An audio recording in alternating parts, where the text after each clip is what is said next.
Good evening, everyone, and welcome to the Solstice Low Residency MFA and Creative Writing Program's guest reading, taking place during day 3 of our summer 2021 residency, which is a virtual residency, although our home is at Pine Manor College in Chestnut Hill, Massachusetts. I'm Meg Carney, the program's founding director, and I'm very happy to tell you that Solstice is celebrating its 15th anniversary this summer. If you would like to use the closed captions feature during this reading, you have the option to enable that in the Zoom taskbar along the bottom of your screen. Tonight, you will hear a sampling of 3-minute readings from Solstice program summer guests, each of whom is teaching a craft class or elective session during this 9-day event.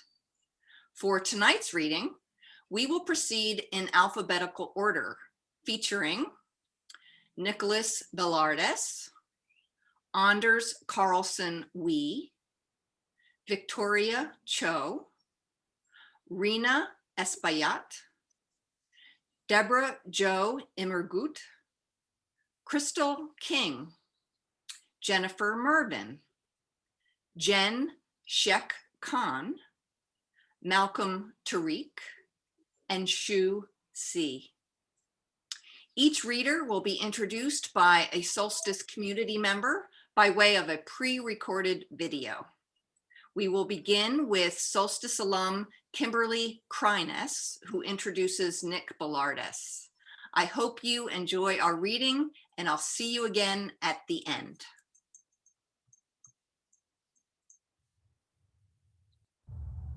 Hi, I'm Kimberly Kreines, a proud Solstice alum, and I'm thrilled to be here today to introduce one of our guest readers. He's a writer, he's an historian, he's a pop culture cartographer, he's Nicholas Belardes, all of these things and more. From battling for social justice to keeping the masses informed through the news outlets ABC and CNN to working in 3D animation and role-playing games, something near and dear to my own heart, to some serious birding, Nick pours abundant passion into each one of his unique and remarkable pursuits. He penned the very first Twitterture in novel form, Small Places, creating a new genre and means of consumption for literature that blends art with digital technologies, which has since been studied by scholars. He is on the front lines in the fight against Confederate images and racism. He illustrated the New York Times best-selling novel West of Here, and he has taught writing and history too. His boundless energy, passion, and dedication to his art is truly an inspiration. We are so lucky to have him here with us today. It is my pleasure to give you Nicholas Belardes.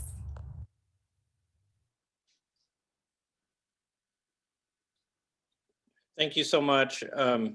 I'm honored to be here, and thank you, Solstice faculty, thank you, guest faculty, and thank you, students. I'm going to be reading from the prologue to a work in progress called American Fade. You and I both know every tale needs that one guy who appears to set everything in motion. In this case, Anthony Cisneros. He used to be the crying kid. You probably can't picture him a boy. Probably can't see all that anger still in him as he limps from his car to his brother's funeral. That damn hip pain feels like a knife, though Anthony tries not to show it. This hombre's got that eye of business about him, like a family and transaction. Or maybe the other way around. Maybe he'll just pat you on the head.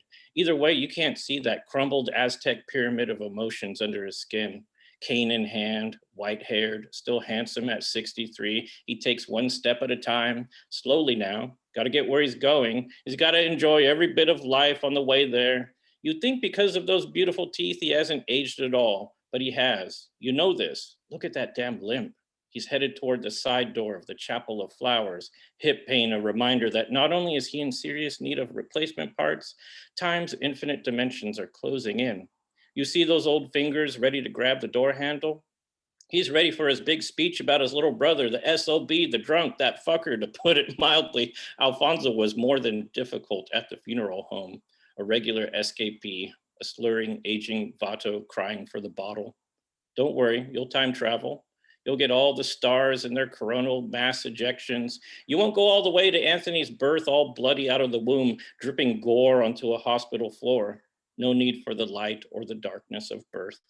But those questions, collectively, they burn the tips of your fingers. They sear your tongue as you tell yourself Anthony's brothers and cousins could just as easily be examined from distant light years for similar plasma particles buzzing between their ears.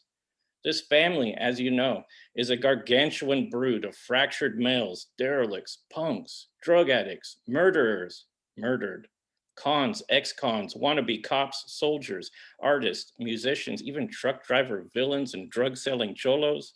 We are the murdered on the love seat, the lovemaking in the Impala night, the wailing of unpublished manuscripts, the boy cutting iguana tails in the jungle rot. We even transcend malehood and blood. We are the young woman who marries us, who runs from us, who eventually returns to take care of our dust and bones. She will forever be us and is family forever, amen. But when all is said and done, you'll see what fades. Hold tight, you have to, this story's gonna go fast. You'll tear through this pulp full of hip pain and goofballs. Hairs on your arm will rise, blood will pulse through your neck, warm your cheeks, burn tears along your skin. You'll feel in your eventual fading the moan of your own slow disappearance. Now it's been said, you're aware the dawning is right where it needs to be. The buzzing starts now. Do you hear it? The noise before the fade. That's gravity pulling and shaking the plasma between your ears. Everything is fading. Thank you so much.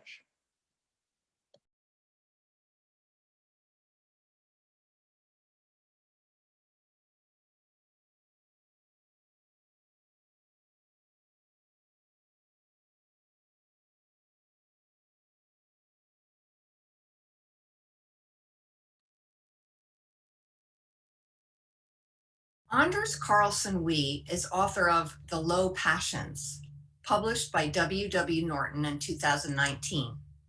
It went on to be a New York Public Library book group selection and was named one of the best poetry books of the year by Paperback Paris. His debut collection, Dynamite, won the Frost Place chapbook competition. Anders' poems have appeared in myriad literary magazines, as well as on Poetry Daily. Recipient of an NEA fellowship, his work has also been translated into Chinese. When he won the Frost Place chapbook competition in 2015, Anders gave a reading that summer at Robert Frost's home and museum in Franconia, New Hampshire. I've been going up to the Frost Place for many, many years now, and I can tell you, just a select number of the hundreds of readings that I've heard in Frost's barn really stick out in my mind, and Anders is one of them. His poems lure you in like a stick of dynamite's just lit wick. You are mesmerized and can't turn to run, even though you know danger is imminent. Danger of living on the edge of things, the danger of recklessness, the danger of faith, the danger of the police, the danger of love. The wait is worth what follows. Please join me in giving Anders Carlson-Wee a warm welcome.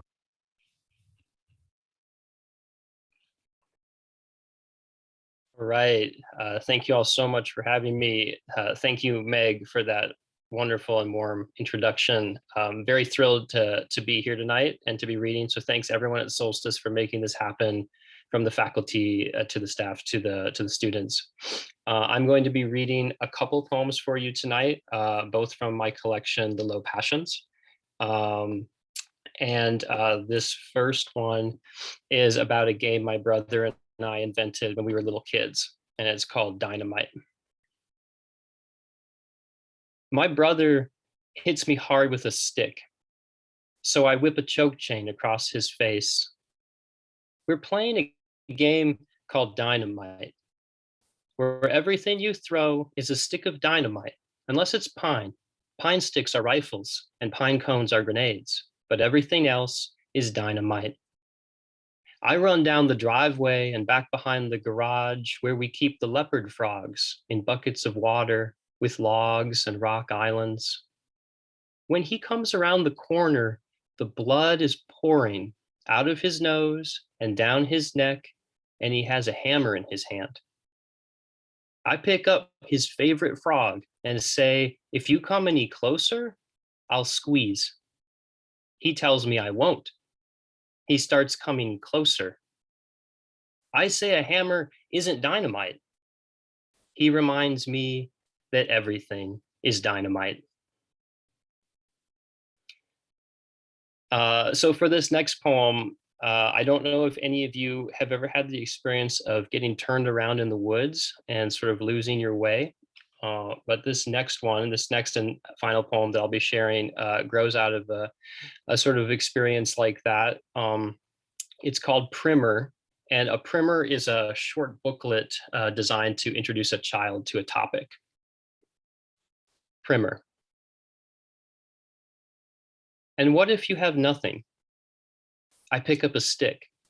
Yes, that's always first. And next, I see what I can see around me. Find the sun or moon, find high ground, find north by where the moss grows. Yes, now close your eyes, find them. The sun's behind, I can feel it on my neck. High ground's to my right, north's ahead. Yes, and the wind's west, it cools my left temple. Yes, and next, if I can bug out, I bug out. Otherwise, I go high and dig a foxhole and tie something bright above me. You're forgetting something. Right, first I cut my name in the dirt, then I go high.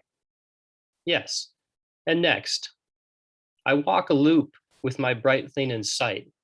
If I find a better stick, I switch for it. Yes, and if you need to cry, I crawl inside my foxhole and cry.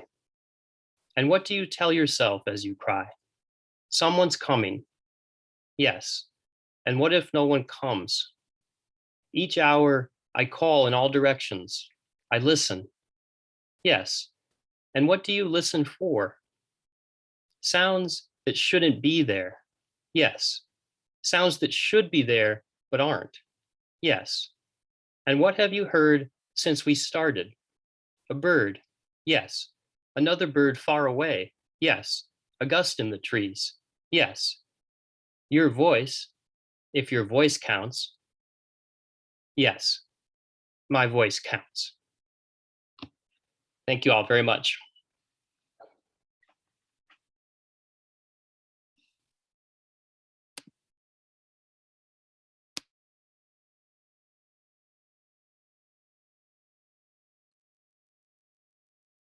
I am Estela Gonzalez, and I have gotten to know Victoria Cho's work in the past few weeks, and I can't wait to participate in her elective on writing as an advocacy tool.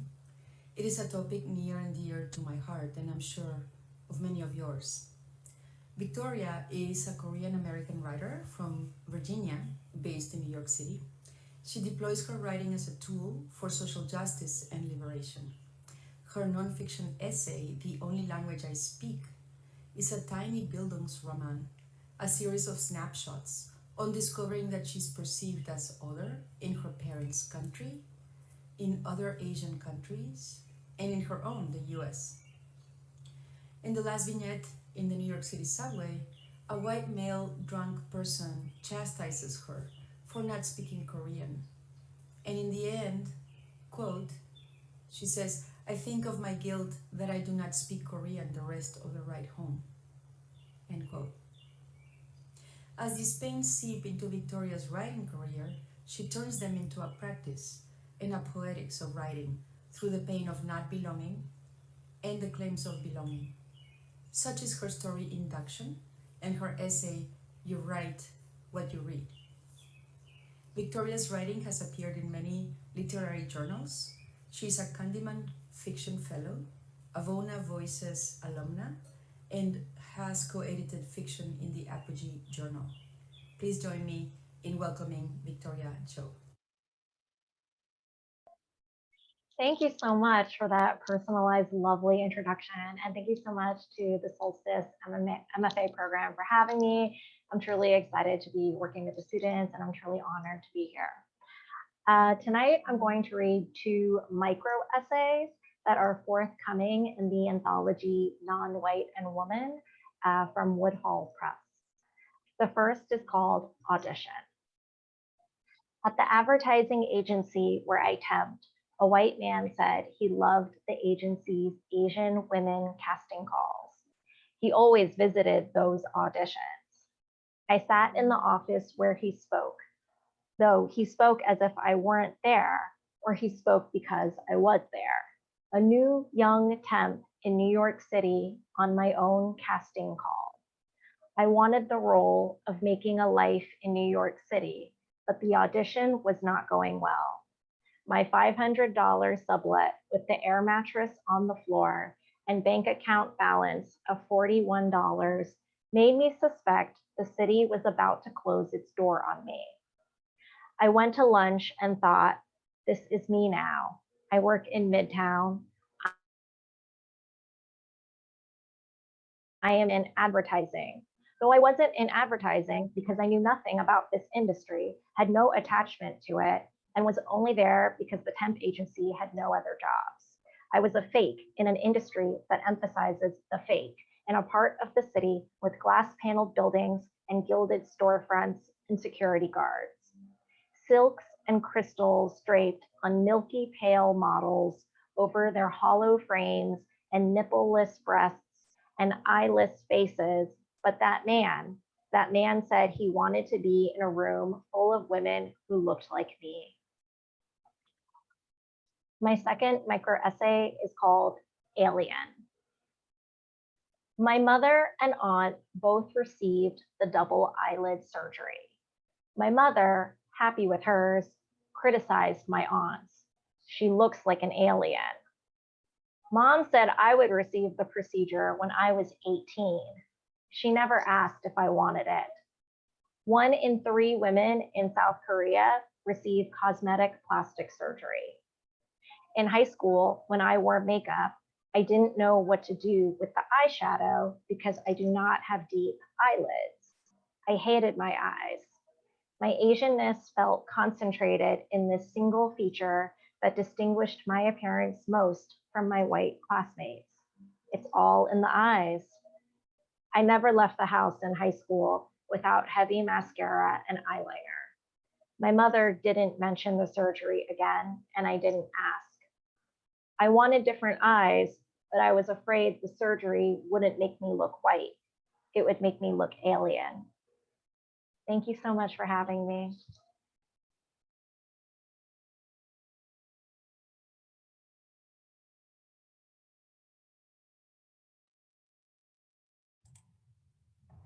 Good evening, everyone. I am Maria Luisa Arroyo, Solstice MFA graduate of summer 2015. I have the joy of introducing our esteemed guest, Dominican-American poet and translator Rhina P. Espaillat. To know Rhina Espaillat's poetry is to understand the earnest playfulness she practices to find the right word, the right music, to contemplate our human condition. In Spanish, in English, in all the languages that touch her life. Espaillat's numerous poetry collections include And After All, 2019, Rehearsing Absence, 2001, recipient of the 2001 Richard Wilbur Award, a bilingual chapbook titled Mundo y Palabra, The World and the Word, 2001, Where Horizons Go, 1998, which won the T.S. Eliot Prize. Please join me in welcoming Rhina P. Espaillat. Thank you very much for that lovely introduction. It was warm, and I'm grateful for the invitation itself. I'm glad to be here. I'd like to read 2 poems, both from my most recent collection, which is called, this is the Powell River Poets Anthology, which is the latest thing that I'm in. It's a group that I belong to and co-founded. This is called After, and it's dedicated to my late husband, who was a World War II veteran, a longtime teacher, and a sculptor. It's called After. Of all my images of you, is this or that the one to keep? The sick old man I washed and eased to sleep with morphine and a kiss. Young playful father, master artisan, teacher, author of letters to the press in which your conscience spoke, unreconciled to the denial of justice. Mandolin strummer who chose me for a wife. Soldier home from the front, aged, though still less than 21, and aching to begin, given this second chance at life, your life. You gave yourself to me with ring and vow. I kept all of you then, I mean to now. And the second one is a villanelle, a form that I love. It's called Guidelines. Guidelines. Here's what you need to do since time began. Find something diamond rare or carbon cheap, it's all the same, and love it all you can. It should be something close, a field, a man, a line of verse, a mouth, a child asleep that feels like the world's heart since time began. Don't measure much or lay things out or scan. Don't save yourself for later, you won't keep. Spend yourself now on loving all you can. It's going to hurt. That was the risk you ran with your first breath. You knew the price was steep. That loss is what there is, since time began subtracting from events. That's the plan.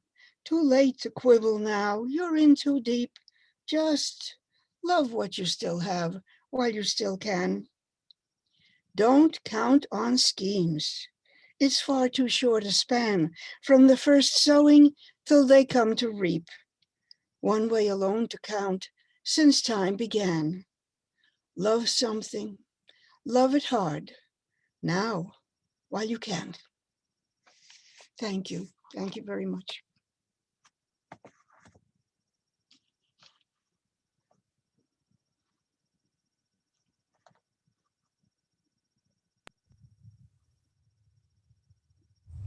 I'm Eric Bormister, Solstice alum, fiction, summer 2017.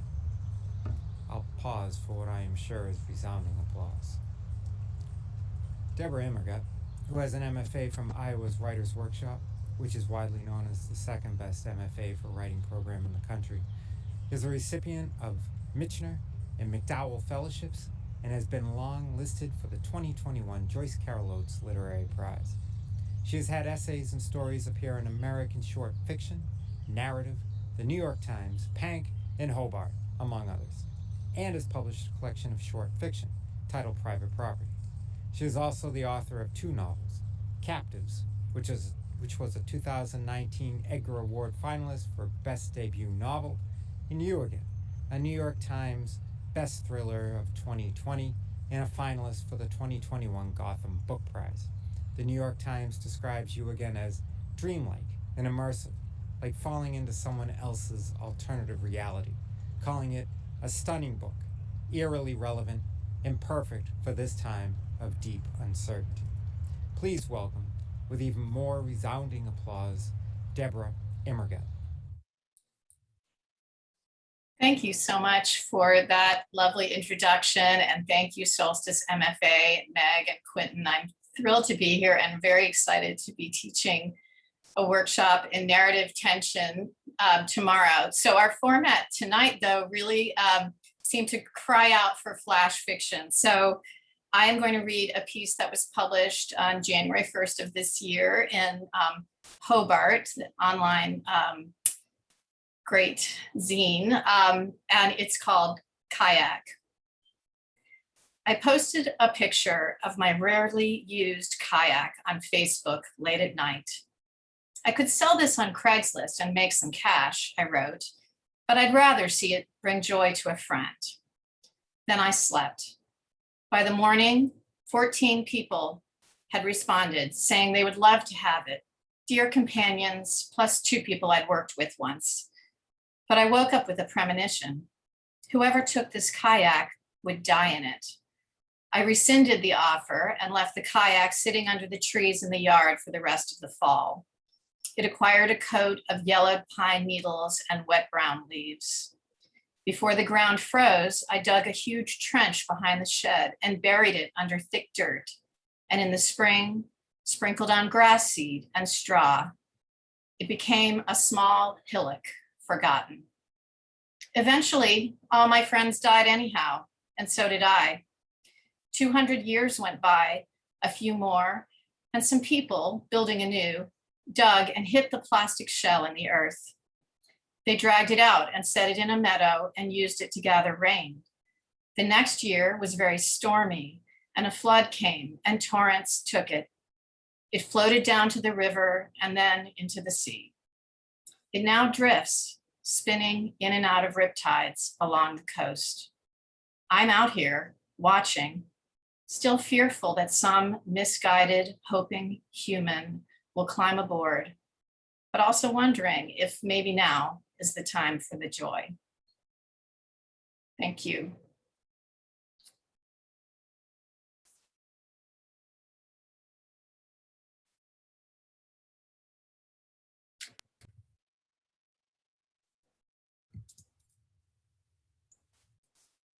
I'm Lisa Charnock, recent graduate of the Solstice MFA in Creative Writing program. I'm here to introduce Crystal King, who is returning to Solstice to teach a course on best practices for writers using social media based on her 25 years in marketing and social media. In addition to being a marketing expert, Crystal has written 2 well-received historical novels and is a Pushcart-nominated poet. Her debut novel, Feast of Sorrow, is less about the ancient Roman gourmand Apicius as it is about imagining the existence of a slave who was a brilliant chef and made Apicius famous even today. On Crystal's blog, you will find many Renaissance recipes from her second novel, The Chef's Secret. Crystal received her MA in Critical and Creative Thinking from UMass Boston and has taught classes in writing, creativity, and social media at Harvard Extension School, Boston University, UMass Boston, Grub Street, and here at the Solstice MFA program. She has not 1, but 2 more novels in the oven. Please welcome Crystal King.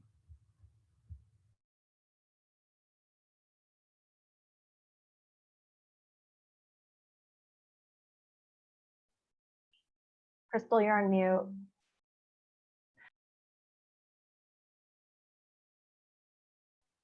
Crystal, you're still on mute. Okay, I'm definitely not on mute now, right? I'm on Zoom all the time, so you think I would get this straight, but happy anniversary to the Solstice program. Thank you so much for having me. It's really a pleasure to be here. I'm reading from my second book, The Chef's Secret, today. And to set this up very briefly, Bartolomeo Scapi is a Renaissance chef in the scene. I think you'll recognize the other person, though. Late that afternoon, Bartolomeo went to Michelangelo's studio, a stone's throw from St. Peter's in the Borgo Nuovo neighborhood. He brought with him a bottle of brandy milk, a strong liqueur made of brandy, orange, vanilla, and cream. It was a drink once created for Lorenzo the Magnificent. Bartolomeo had bribed one of the Medici cooks for the recipe when he had visited Firenze. He had made it often for Michelangelo when he was at the Vaticano, and he hoped it would help open the sculptor's ears to hearing his proposal. A young student met Bartolomeo at the door and waved him in. The sculptor stood on a ladder in the big room, chipping away at a piece of marble. Bartolomeo could make out the shape of a shoulder and an arm, but the rest of the body remained a massive piece of marble. "What do you want?" Michelangelo asked, not bothering to look away from his work. "It's me, Bartolomeo." He waved the bottle at Michelangelo. "I brought you something you might like." The sculptor stopped his chiseling and glared down at the cook. "Humph, I suppose you want something if you're bringing me gifts."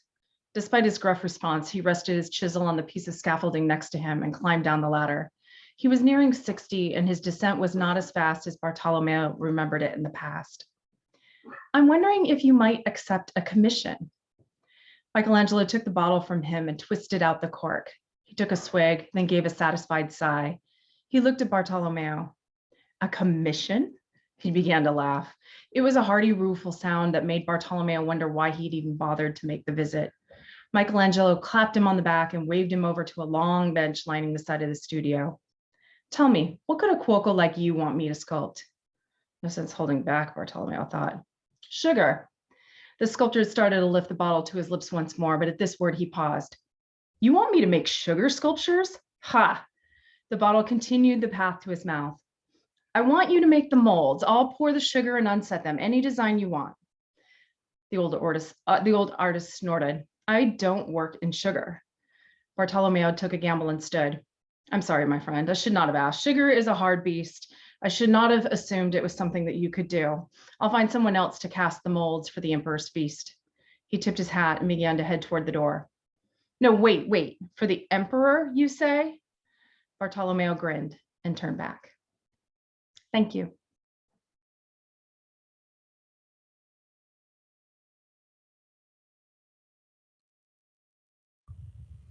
My name's Andy Smart, and I'm a 2020 Solstice graduate in creative nonfiction. Jennifer Murvin is an essayist, memoirist, graphic artist, educator, and bookshop owner, which is to say she's basically the coolest thing there is about Springfield, Missouri. Her work has appeared in River Styx, Bellingham Review, Revolver, Cincinnati Review, and many others. Her recent graphic essay, How to Listen from the Florida Review, is a poignant example of the power of visual lit. In Understanding Comics, Scott McCloud mentions the transcendental quality of simple cartoon images. Murvin's featureless characters, in this same transcendent way, are both universal and highly personalized. This duality, the capacity to be both utterly standalone and at the same time vast, containing almost Whitman-esque multitudes, is present in much of Murvin's work. Consider this from her essay, While Reading My Students' Stories. The soldier looks through a sniper rifle and sees a good father. The soldier looks through a sniper rifle and sees himself. The soldier pushes an important button. The fight in Jennifer Murvin's work comes to us, invites us, challenges us. At the same time, it whispers, as Missouri is wont to do, show me. It gives me great pleasure to introduce to you a writer who shows, tells, and gives so much. Please welcome Jennifer Murvin.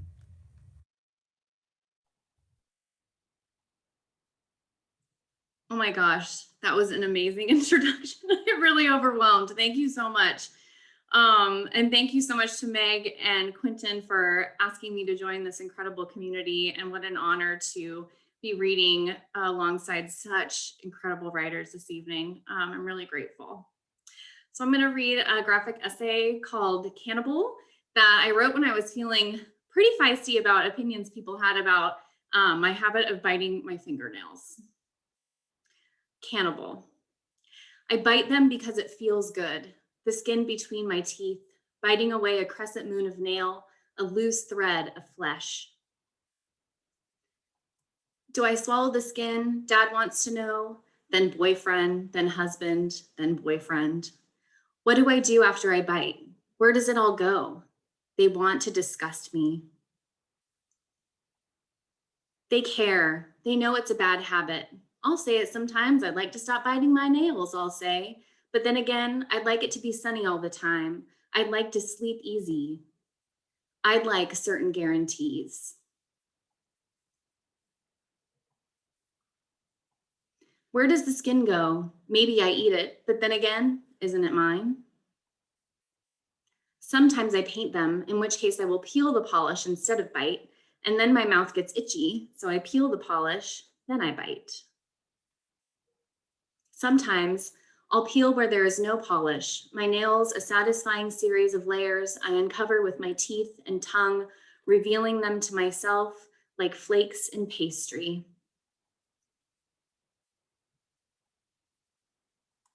There are worms in there, dirt, germs, who knows what, he says. Aren't you afraid?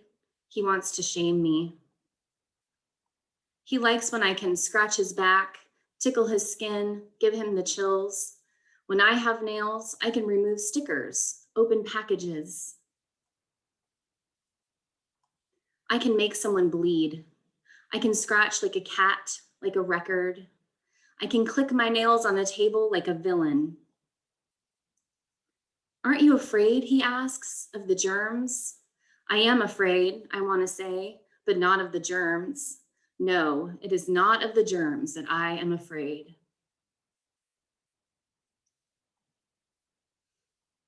I need a small release, the release of a nail fragment, some skin, the removal of a tiny scab, a hardened callus. Whatever replaces the skin I have taken before, I can take it again. Corners are best. The bottom two corners of the nail bed are often bleeding. I can't cut lemons. Water hurts sometimes. It takes overnight usually for the pain to stop. That's when I might say it, the night before I heal. I'd like to stop biting my nails. But the next day, I grow my nails, my skin again, so there is something to bite. It is my crop. It is like a crop, my garden. Grow and eat, repeat. Thank you.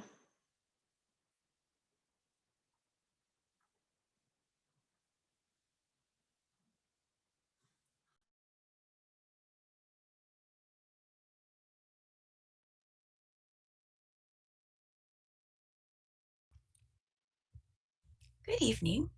I'm Autumn Stevens, a 2019 graduate of the Solstice program. It's my pleasure to introduce creative nonfiction writer and instructor Jenn Scheck-Kahn. Jenn's work has appeared in creative nonfiction, Poets and Writers magazine, the Washington Post, the Atlantic, the erstwhile journal Glimmer Train, and many, many other places. As it happens, literary journals, erstwhile and otherwise, is a subject that Jenn is an expert on. In fact, she is the founder of the Journal of the Month subscription service, designed not to provide writers with publications we already know about, but to introduce us to those we don't. Welcome, Jenn, and thank you for all you do for writers, readers, and the literary community.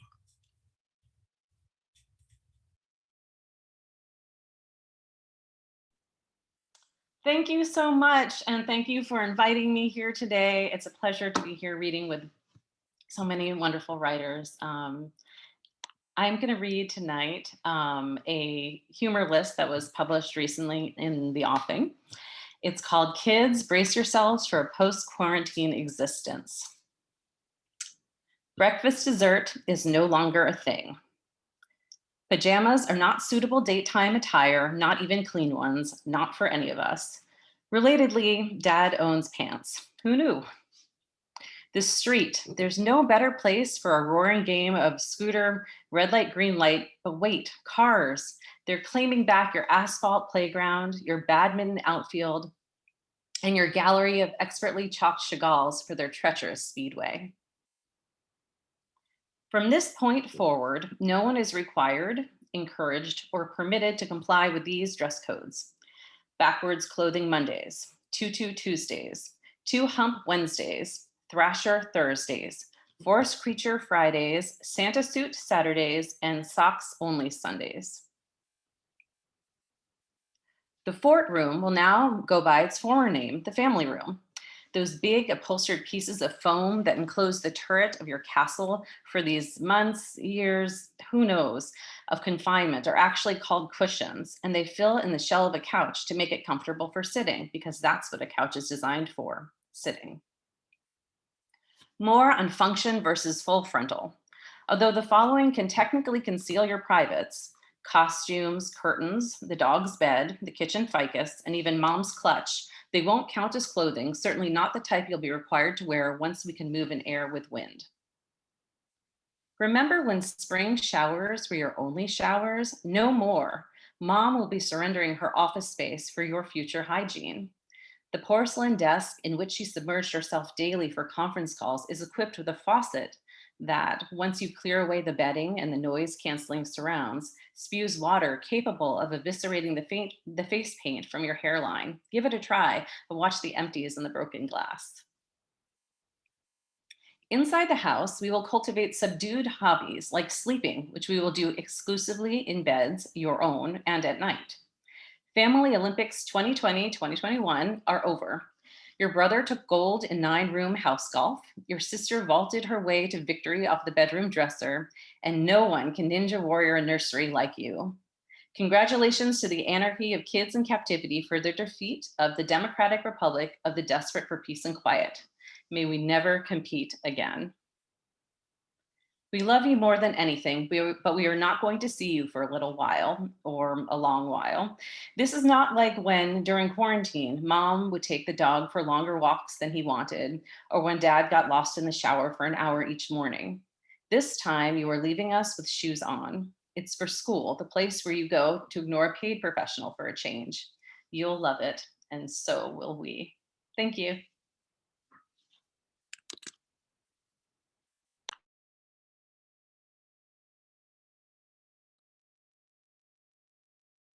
Hello, my name is Quentin Collins, and I am the Assistant Director of the Solstice MFA program, here to introduce Malcolm Tariq. Poet and playwright Malcolm Tariq's Heed the Hollow, which won the 2018 Cave Canem Prize and Georgia Author of the Year Award, is a collection that loops time, place, and more through a repetition of image and themes. With each recurrence, we go round again, spiraling toward the depths of America, Southernness, queerness, and so much more. In addition to this collection, Malcolm is also the author of Extended Play, which won the 2017 Gertrude Press Poetry Chapbook Contest. Recipient of fellowships from various institutions, including Imagining America and the Watering Hole, Malcolm formerly apprenticed at Horizon Theater Company and is the 2020 to 2021 resident playwright with Liberation Theater Company. Malcolm is a graduate of Emory University and holds a PhD in English from the University of Michigan. He is currently the Program and Communications Manager for Cave Canem. Please join me in welcoming our 10th Cave Canem partner poet, Malcolm Tariq.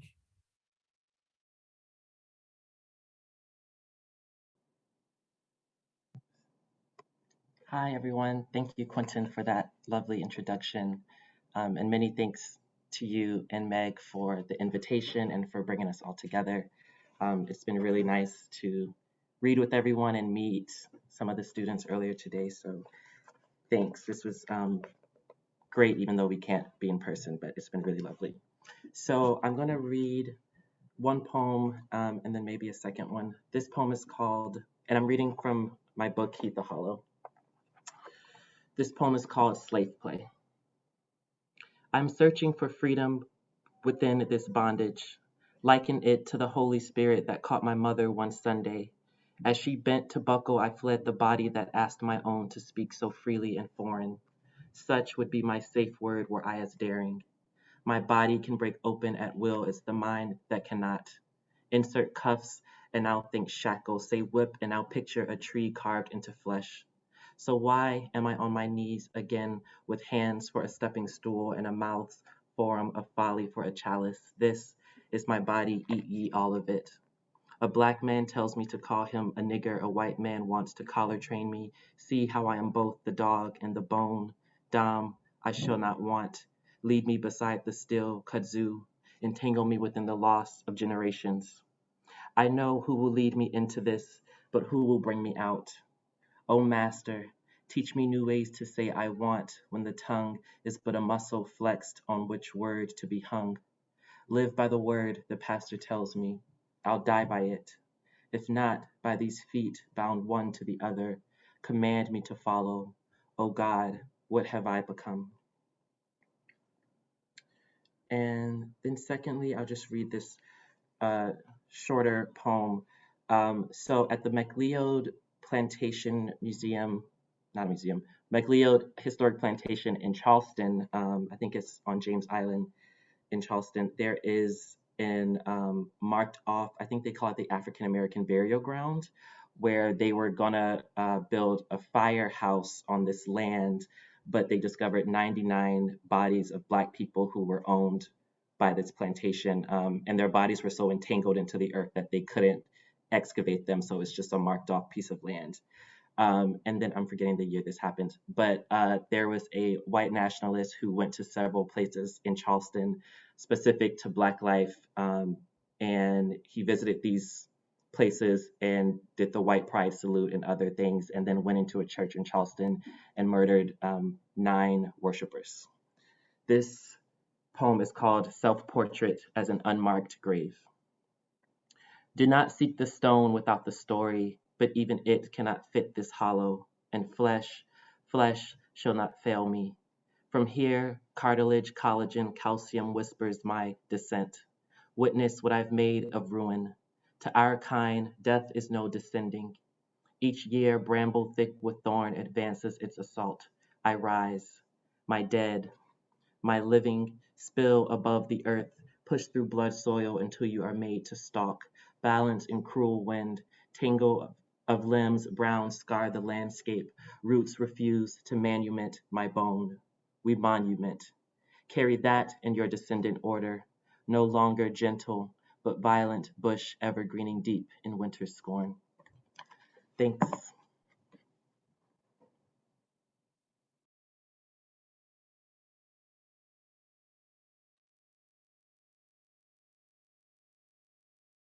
Hello everyone, my name is Sarah Walker and I studied fiction at Solstice and graduated winter 2019.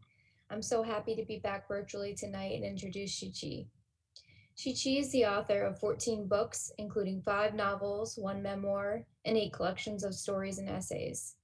Her latest titles include This Fish is Foul, Essays of Being, Insignificant, Hong Kong Stories, and a novel, That Man in Our Lives. Recent stories and essays appear or will appear in the Massachusetts Review, West Trestle Review, and Cincinnati Review, as well as in the anthologies The Darkling Halls of Ivy and Jewish Noir 2.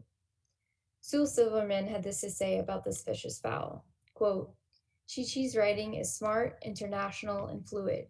She navigates smoothly between not only countries and continents, but, perhaps hardest of all, family members. Here, the personal isn't just political, it's global, and most importantly, deeply compassionate, end quote. Her class TMI and the Stories of Our Lives, which she will have taught prior to this recorded intro, is one I was really excited to sign up for. I'm sure I will have learned so much from her class and I look forward to what she'll read tonight. And with that, welcome Chi-Chi. Thank you very much for that lovely introduction. And thank you to the Solstice MFA for having me here. It's a real honor to be reading with so many wonderful writers, and I'm delighted to have been introduced to some work and to hear work by writers I've read and admired. I'm going to read from just the opening of a new essay called Immigrant's Eye. Here's the problem. Until January 6th this year, I'd never regretted my decision to become an American citizen. While I'm not yet ready to renounce what was a hard-won nationality, my adopted country has never seemed less welcoming. Doesn't help that I'm Asian, although where else are you Asian except in these here United States, this large and powerful nation that, like China, holds court as a middle kingdom, huddling against the rest of the world. It's been over 30 years since I pledged allegiance, and I've become comfortable in my American skin. I don't often speak of myself as an immigrant because my particular experience is still atypical in US immigration history, especially among Chinese Americans, a large group with whom I can partly identify. My parents didn't bring me here as a child to escape Chinese communist rule or economic deprivation in another Chinese world. I didn't grow up in either a laundry or restaurant, although I've worked at enough restaurants where I looked the part. I do not hanker for the old country now that I've achieved senior citizenship. I didn't need a root surge to recover my identity. I didn't have to take a step down professionally because my English was either too accented or non-existent. I don't have children who became too ABC and no longer fit in their ethnic culture. Instead, by making a choice as an adult and a professional to migrate willingly, I did so with eyes wide open and with a desire for a world where the individual counts the way she often doesn't in the worlds I left behind. Writing, says Don DeLillo, is a form of personal freedom. Long before I ever read DeLillo, I had already embraced that philosophy as a way of being, which is why in this time of hateful anti-Chinese and anti-immigrant rhetoric in these here United States, I resort to the pen, well, okay, keyboard, as an immigrant, because suddenly being an immigrant matters mightily when the very notion of immigration as central to the national character is under assault. In response to a recent interview, I found myself passionately defending the dreamer's right to citizenship, arguing in favor of keeping borders open to legal immigration, advocating for the illegal migrants who are fleeing persecution and deprivation, insisting that immigrants are the ones who realize the American dream. Suddenly, being American has become an either-or proposition, a debate motion that America should continue to be a nation of immigrants, and where all the money must be on the team that is for the motion, the team who must win if I don't want to live in a lose-lose world. Thank you very much.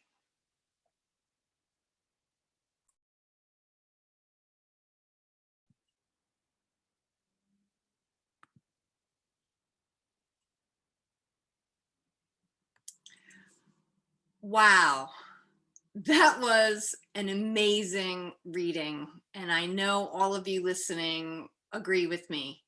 If we were live at Pine Manor College, this is the point in the evening at which I would say, can we have one more round of applause for our readers? They were Nicholas Belardes, Anders Carlson-Wee, Victoria Cho, Rhina Espaillat, Debra Jo Immergut, Crystal King, Jennifer Murvin, Jenn Scheck-Kahn, Malcolm Tariq, and Shu Si. Thank you all for your amazing readings, and thank you all for being here tonight. This concludes our reading by the Solstice MFA program's Summer 2021 guests. Thank you to our Assistant Director, Quentin Collins, and to our Zoom administrator, our alum, Sam Cook, for ensuring that our technology ran smoothly. And thank you again to our readers and to all of you for being here tonight. I wish you a safe and restful summer full of great books. Have a good evening. Bye-bye.